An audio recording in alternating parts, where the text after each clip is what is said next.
Assalomu alaykum hurmatli talabalar, ustozlar. Bugungi biz laboratoriya qurilmamizda kompressorning nazariy olgan bilimlarimiz asosida tadqiqot qilib, shu yerda ketadigan jarayonlarni o'rganamiz. Kompressorda kechadigan jarayonlarni. Shu holatni o'rganishimiz qarshimizdagi qurilma keltirilgan laboratoriya qurilmasi. Bu laboratoriya qurilmasida hozir bizda ikkita qurilma joylashtirilgan. Birinchisi, demak, shu jarayonni o'rganish uchun elektron tizimda ulangan qurilma, ikkinchisi shu kompressorning maketi kesma holatda ko'rsatib o'tilyapti. Demak, talabalarimizga o'sha kesma holatdagi kompressorda maketini tuzilishi, ishlashi haqida tushuntirib berish uchun keltirilgan. Ikkinchisi esa shu yerdagi jarayonni nazariy olgan bilimlarini amaliy jihatdan laboratoriya qurilmamizda bajarib o'rganishimiz kerak bo'ladi. Qurilmamiz elektron tizim orqali boshqariladi va bu elektron tizim elektr toki manbaiga ulanganligi sababli qurilmamizni laboratoriya ishini boshlashdan oldin ustozlarimiz tomonidan talabalarimizga hayot faoliyati xavfsizligi bo'yicha tushuntirish ishlari olib boriladi. Undan keyin laboratoriya qurilmasini ishga tushiriladi.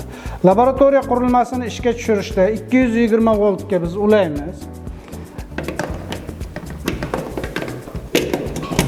220 voltga ulangan qurilmamizda ushbu yuqorida keltirilgan tugma asosida elektr ta'minotiga ulaymiz. Elektr ta'minotiga ulanganimizda qurilmamizdagi elektr dvigatelini boshqarish uchun keltirilgan sensorli datchik bor. Bu sensorli datchik transformator yordamida bu yerga quvvat beriladi.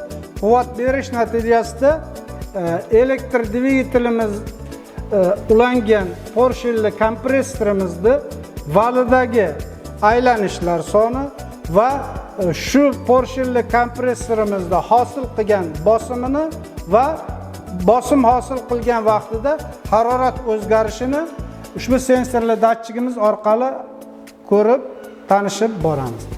Albatta, qurilmamizni ishga tushirish vaqtida bizga elektron tizimga kompyuterimizni ulaymiz. Kompyuterimizga ulaganimizdan keyin kompyuterimizdagi qurilmani ishlash uchun programmaga ulaymiz. Programmaga uladik. Demak, qurilmamiz hozirgi vaqtda laboratoriya ishini bajarish uchun to'liq tayyor holatda turibdi. Endi bu yerda biz start komandasini berishimizdan, demak, start komandasini beramiz.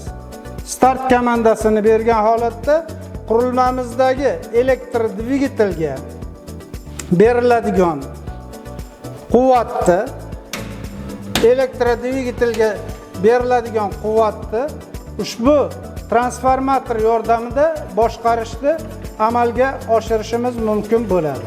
Demak, amalga oshirish vaqtimizda biz har bir 50 voltda, 75 voltda, 100 voltda va hokazo o'zgartirish natijasida qurilmamizdagi porshilli kompressorning holat parametrlarini o'zgarishini grafik usulda, jadval usulda to'liq ma'lumotlarni oldiramiz. Jadval usulda bizga aylanishlar chastotasi, hosil bo'ladigan bosim, haroratlar, kirish va chiqishdagi haroratlar, demak, sistemaga kirish, so'rib olish vaqtidagi va tashqi rezervuarga jo'natish vaqtidagi haroratlar farqi hamda maksimalni hosil bo'ladigan bosimni biz ushbu jadvalimizdan olishimiz mumkin.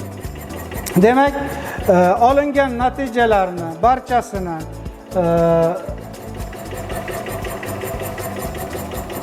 keltirilgan qo'llanmamizdagi o'lchov natijalarini hisoblashga asoslangan holatda jadvalda hisob-kitob ishlarini amalga oshiramiz.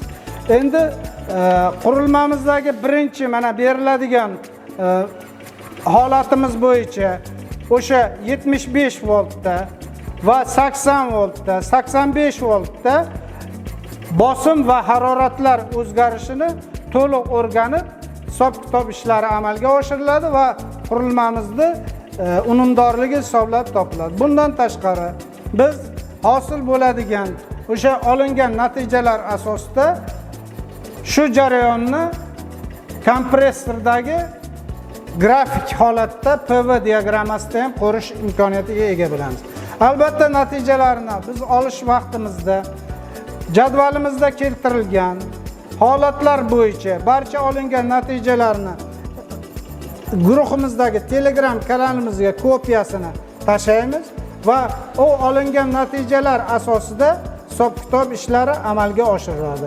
Grafik holatini ham, qurilmani sxema holatidagi ham ko'rsatkichlarni o'sha hozir qilingan Telegram kanalimizga tashlagandan keyin hisob-kitob ishlari amalga oshiriladi. Hurmatli talabalar, ustozlar, demak biz bugun kompressorni nazariy jihatdan olgan bilimlarimizni mustahkamlash uchun kompressorda kechadigan jarayonni eksperimental tadqiqot yo'li bilan hisob-kitob ishlarini amalga oshiramiz. E'tiborlaringiz uchun rahmat. Demak, o'chirishimiz ham o'sha ketma-ketlikda barcha tugmalarni o'chirib chiqamiz va uzaspot tizimini yopib va uni elektron tizimdan, kompyuterdan o'chiramiz. E'tiborlaringiz uchun rahmat. Agarda biror bir ushbu qurilmani tadqiqot ishlari olib borish vaqtida sizga tushunarsiz savollar bo'lsa, mana shu banda quyida keltirilgan telefon raqamimga yoki meni elektron pochtamga murojaat qilishlaringiz mumkin. Men holat bo'yicha sizga maslahatimni beraman. E'tiborlaringiz uchun rahmat.